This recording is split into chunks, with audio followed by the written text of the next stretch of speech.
Bienvenue sur Sexy Cars. Je vous l'avais fait découvrir lors du salon Vivatech, lors d'une interview de Thomas Rodier de Xpeng France. Voici la Xpeng G9. Donc si vous avez manqué cette interview, je vous la mets ici en fiche. Thomas nous expliquait comment la marque Xpeng était née. Il nous expliquait aussi comment son fondateur est arrivé à développer un véhicule 100% électrique. Vous avez peut-être déjà vu des vidéos circuler sur ce Xpeng G9.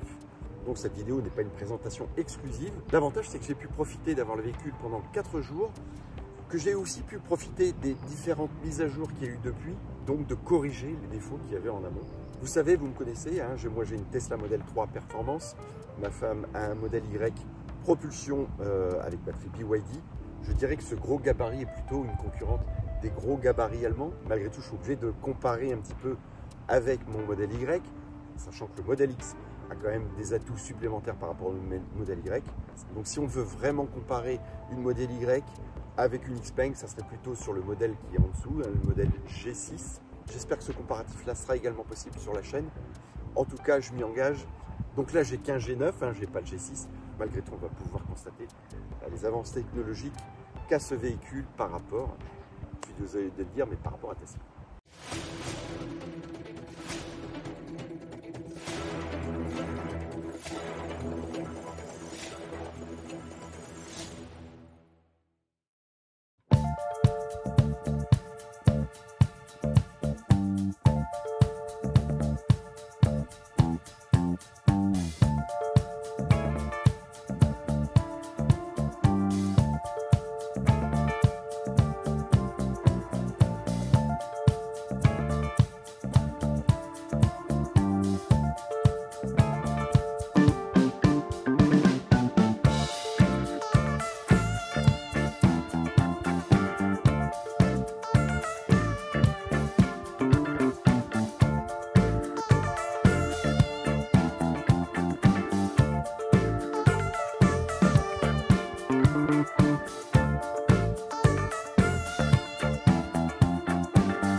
Alors je me mets à la position du passager pour vous montrer un petit peu ce qu'il voit et ce que le chauffeur voit. Vous voyez, je me décale en position du chauffeur et on ne voit pas. Donc ça ne perturbe pas le chauffeur pendant sa conduite. Au niveau des menus, on propose YouTube, Disney+, Spotify, Apple TV, mais on n'a pas Netflix. Je trouve ça un petit peu dommage. C'est quand même une plateforme assez importante. Bon, il y a Prime Video. Donc, je trouve que les applications sont un petit peu limitées par rapport notamment à ma Tesla. Alors, on peut également aller voir ici, vous avez un navigateur qui vous permet d'aller dans un Google Play si vous voulez. J'ai essayé d'installer des applications comme Netflix et on me dit que c'est pas compatible. J'ai essayé aussi directement d'aller sur Disney, par exemple MyCanal, directement dessus. Et quand j'ai voulu lancer, alors je peux me loguer, mais quand j'ai voulu le lancer, eh ben on m'a dit qu'il y avait un problème technique de par le lecteur. Donc, pas la possibilité d'avoir d'autres applications pour le moment sur la Xpeng. Bon, alors là, on va parler à un sujet qui va faire débat, hein. Donc là, je suis en position passager. Vous voyez, donc je mets pas le son pour pas être straqué par, voilà, par YouTube. Ici, moi, je suis en position chauffeur, hein, je peux conduire. Et quand je clique ici, j'ai un petit menu qui s'affiche pour aller au menu principal. Et ici, vous avez, voyez, un petit rond. Je rappuie. Vous avez un petit rond. Quand vous cliquez Reçu une demande de l'écran de divertissement. Voulez-vous l'accepter? Voilà. Donc, on me demande si je peux accepter l'écran de divertissement. Je suis en mode drive.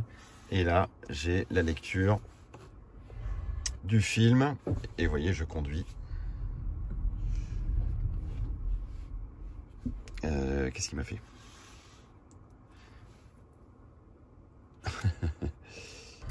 Voilà, je conduis Et malgré tout, eh ben, je peux lire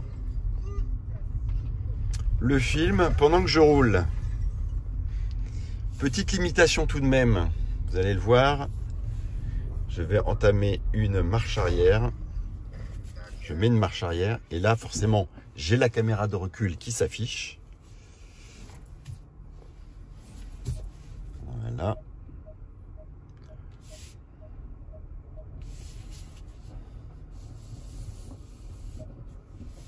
Je ferme la caméra, je n'ai plus rien, je tombe sur ça. Et en fait, ça a rebasculé sur l'autre écran. Chacun prend ses responsabilités. Honnêtement, je ne le ferai pas, c'est trop dangereux. Donc, en dehors de ça, vous avez d'autres applications. Hein, vous avez Spotify ici que vous pouvez cliquer directement. Si je clique sur la musique ici, hein, ça me renvoie également sur Spotify. Donc, ça, c'est l'autre menu. Ici, vous avez le menu détente. Donc, je clique dessus. Alors, on va pas faire le siège avant. On fait le siège avant, mais pas conducteur. J'active la méditation et là, écoutez. Ajustez le siège et les autres réglages du cockpit à un état confortable pour vous pour commencer votre temps de méditation.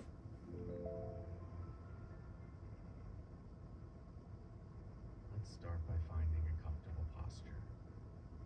This could be sitting, lying down, or standing.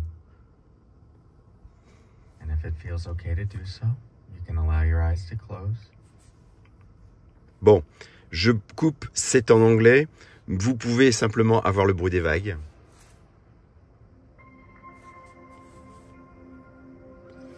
Ici, je peux adapter et lancer le massage dans mon dos pour me relaxer.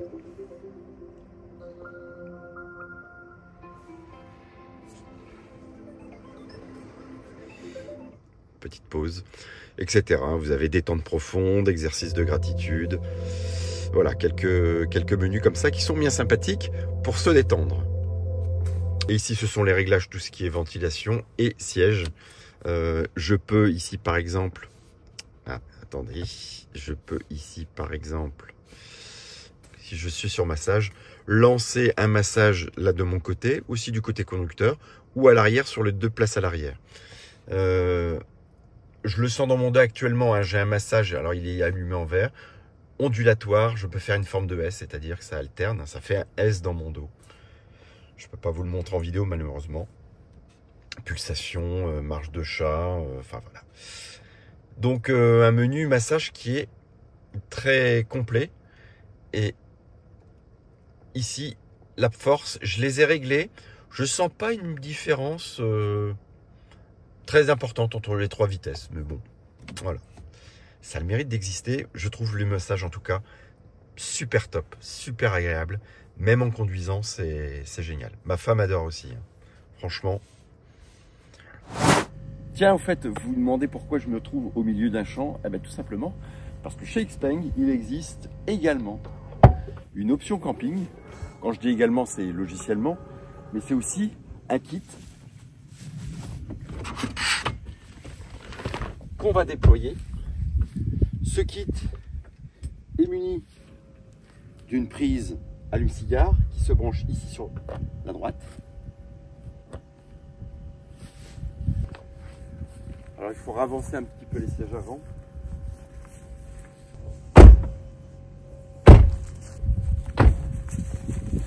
Alors une fois que vous avez branché à l'arrière, c'est pas dans les menus de la voiture, donc c'est pas intuitif tout de suite. Hein. J'ai cherché ici, j'ai pas trouvé. En fait, c'est dans les applications. Vous allez dans les applications et ici vous avez un espace sommeil. Donc vous cliquez dessus, c'est comme une application. Donc, tout ce qui est option, à mon avis, ça va être dans le menu application. Et vous avez deux modes, le mode sommeil et le mode camping. Le mode sommeil, c'est celui que j'utilise actuellement. Je vais pas faire le mode camping. C'est-à-dire qu'on laisse les banquettes arrière, avant, en fait, déployées. Et le mode camping, on allonge carrément, en fait, les banquettes des conducteurs et passagers avant. Donc moi, je vais me mettre en mode séjour. Et je vais faire étape suivante. Veuillez installer le matelas comme indiqué et lier le matelas via Bluetooth. C'est déjà fait. Étape suivante. Avant de régler les sièges, assurez-vous qu'il n'y a personne ni objet sur les sièges arrière. Non. Rabattre l'appui-tête. Je règle les appuis-têtes arrière il faut les mettre au minimum en bas. Bon, peu importe. Étape Cliquez suivante. pour commencer le réglage et les sièges avant avanceront automatiquement. Oh, bon, il va avancer automatiquement. Donc vous voyez, j'ai pas la manœuvre à faire. Sur le point de rabattre le dossier du siège arrière. Le matelas cocotte.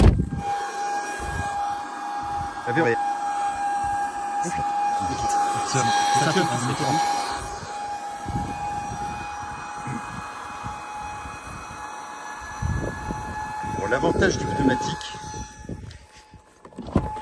c'est qu'ici vous avez un trou, mais le fait que, voyez, il y a une retombée ici qui permet de le coincer vis-à-vis de ça, donc le matelas ne va pas redescendre. Il est vraiment... Et il s'arrête tout seul. Terminé. Voilà. Espace de sommeil est activé.